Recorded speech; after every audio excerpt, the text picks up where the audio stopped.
Não há esse que não tenha medo de anestesia. E ainda mais quando se fala em vias aéreas difíceis. Como assim? O que são essas vias aéreas e o quanto elas são importantes no anestesia? Ok, Mônica, realmente a anestesia, por vários motivos, ainda traz muitas dúvidas, muitos medos. Via aérea difícil é um tema realmente complexo, é um tema bastante procurado nos congressos de anestesia, porque, primeiro que via aérea, a maioria dos médicos lida com ela, e nós, anestesistas, o tempo todo. Então, vias aéreas é essa região da cabeça e do pescoço em que o ar entra e chega até o pulmão. Ela é composta do nariz, suas estruturas, laringe, boca, faringe, traqueia. O ar entra por essas estruturas, chega até o pulmão, onde acontece toda a oxigenação, a ventilação, e o paciente expira e põe esse oxigênio, esse ar para fora. Então, em toda anestesia, o paciente, obviamente, ele vai estar respirando, seja espontaneamente, ou seja com a ajuda da máquina de anestesia, do aparelho de anestesia. Uma RAC para uma varize, para uma cesariana, o paciente não precisa ser entubado.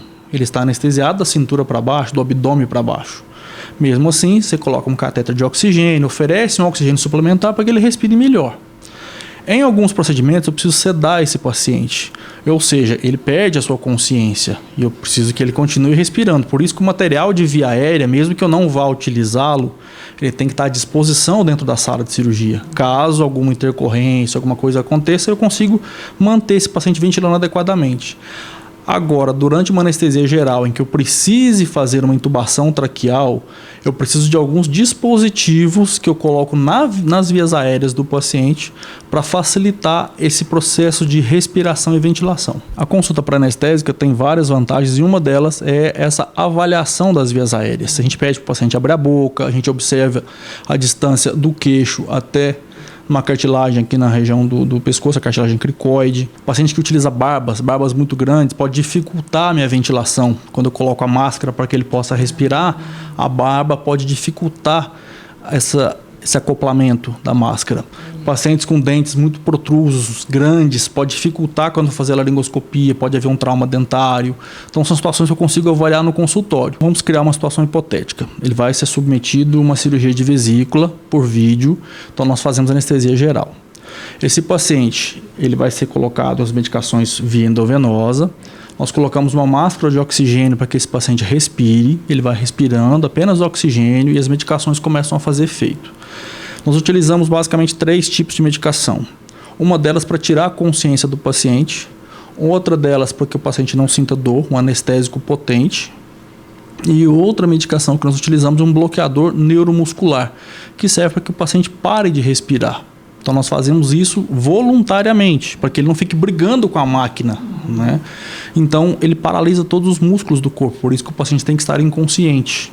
E aí o que acontece? Se ele não respira, eu preciso colocar um dispositivo dentro da traqueia dele. Então ele está sendo oxigenado com a máscara, perdeu a consciência, está completamente relaxado. Nós temos vários mecanismos. Por exemplo, durante a ventilação com a máscara está um pouco difícil, a língua caiu, eu tenho 2 tipos de cânula. A cânula orofaríngea, que nós introduzimos pela boca do paciente, e ela segura, não deixa que a língua caia. Então deixa um trajeto prévio para a oxigenação desse paciente. E também temos um modelo que nós podemos colocar pelo nariz, que é mais mole, bem mais mole que o outro modelo. Então o paciente tolera isso tranquilamente, não incomoda. Coloca no nariz, ela tem a mesma função, evitar essa obstrução. Vou realizar a intubação. A princípio nós utilizamos um laringoscópio convencional, que é esse dispositivo aqui, um cabo onde existem as pilhas e essa lâmina. Existem vários tamanhos para cada tipo de paciente. Então ela tem uma luz na ponta que nós introduzimos isso na boca do paciente delicadamente, justamente com a mão esquerda para que isso aqui desloque a língua e você tenha todo um campo de visualização. Com a luz, clareia toda a região orofaríngea do paciente, nós conseguimos visualizar uma estrutura que é a epiglote e nós fazemos uma manobra, ela se levanta e eu consigo visualizar tranquilamente 2 cordas vocais. Então aquele local é a entrada da traqueia onde eu vou posicionar o tubo traqueal. Passo o tubo por entre as cordas vocais. Esse tubo então está dentro da traqueia do paciente e eu com uma seringa acoplo essa seringa aqui, esse balonete insufla, eu vedo as vias aéreas e o paciente está entubado tranquilamente. Porém, existem algumas situações em que essa manobra pode não ser tão simples. Como eu falei, são os casos de via aérea difícil. E aí nós temos outras opções. Por exemplo, eu vou utilizar a lâmina convencional. Eu não consigo fazer a epiglote subir. O que eu posso utilizar? Um outro tipo de laringoscópio, que tem essa alavanca e eu faço com que a ponta dele articule. Dessa forma, eu não consegui subir a epiglote da maneira convencional, eu utilizo isso, a epiglote sobe, eu consigo ver as vias aéreas. Caso ainda esteja um pouco difícil, temos outras opções? Sim. Utilizar esse dispositivo, que é como se fosse um guia, na verdade, você passa o tubo por ele, então o tubo fica dentro do guia, e eu acoplo esse dispositivo e ele vai ter, não sei se a câmera está conseguindo pegar, uma luz na ponta. Nós apagamos a luz da sala e eu consigo, por transiluminação, visualizar exatamente a posição em que eu preciso passar esse tubo. Então é um outro dispositivo que pode nos ajudar. Nós tentamos, à medida do possível, ter várias possibilidades de atuação. Um outro laringoscópio bem interessante, existem vários modelos que se encontram no mercado, em vários hospitais. Um deles é o chamado videolaringoscópio. Qual é a diferença dele? Que além de ser o laringoscópio convencional, você consegue acoplar uma câmera por aqui. Então eu faço a intubação do paciente, eu posso até olhar por aqui se eu quiser, mas posso olhar para uma tela de televisão, por um vídeo. Para uma anestesia geral, isso não acontece todos os dias, a gente fica tempos sem ver um caso desse, mas nós temos que estar preparados para isso.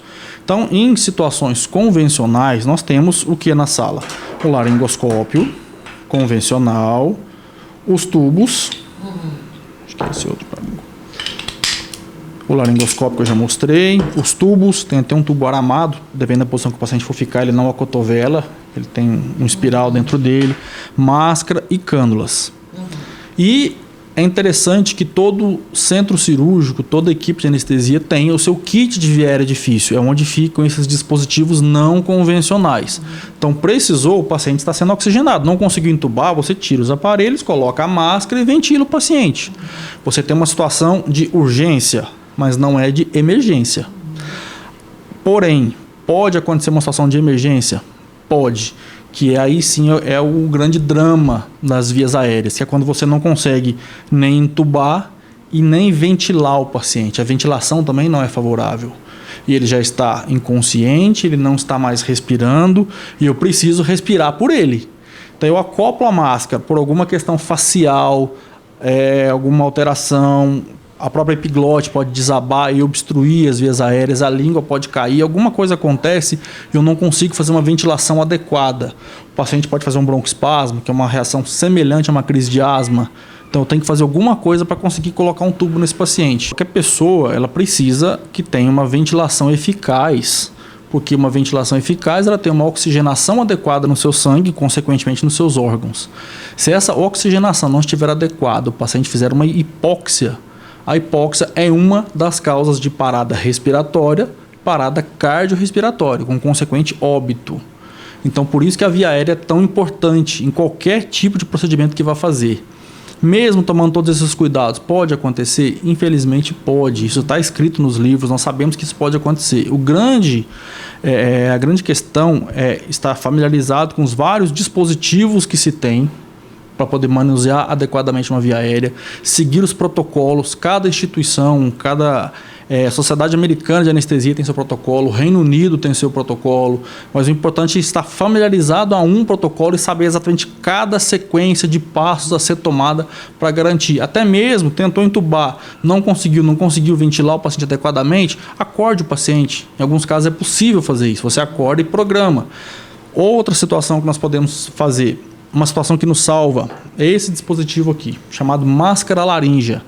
Ele faz parte de um grupo de dispositivos chamados supraglóticos, diferente do tubo que nós inserimos dentro da traqueia do paciente. Esse não vai dentro da traqueia, mas ele fica, vamos dizer, na entrada da traqueia. Qual é a diferença?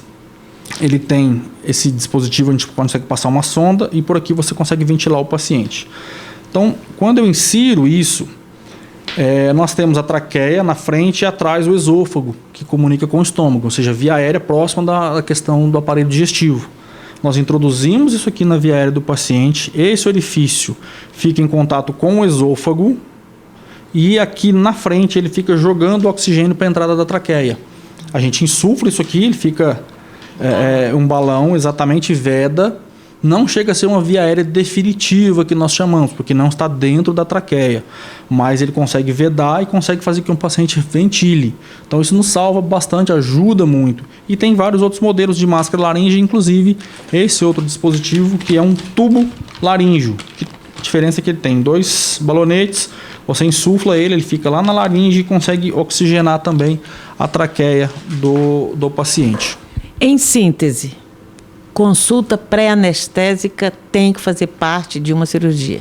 As cirurgias eletivas, aquelas cirurgias que o paciente marca, sabidamente tem que passar por uma cirurgia, é um dos grandes motivos. Conhecer o paciente, obviamente, saber suas histórias de alergia, suas patologias de base e avaliar suas vias aéreas. Isso é importante. Aquele paciente que vem para uma situação de urgência, uma apendicite, por exemplo, uma fratura, alguma coisa que precise manipular a via aérea, a gente, claro, avalia isso na sala de cirurgia e temos esse dispositivo todo à disposição no centro cirúrgico para que você possa utilizar em caso de necessidade.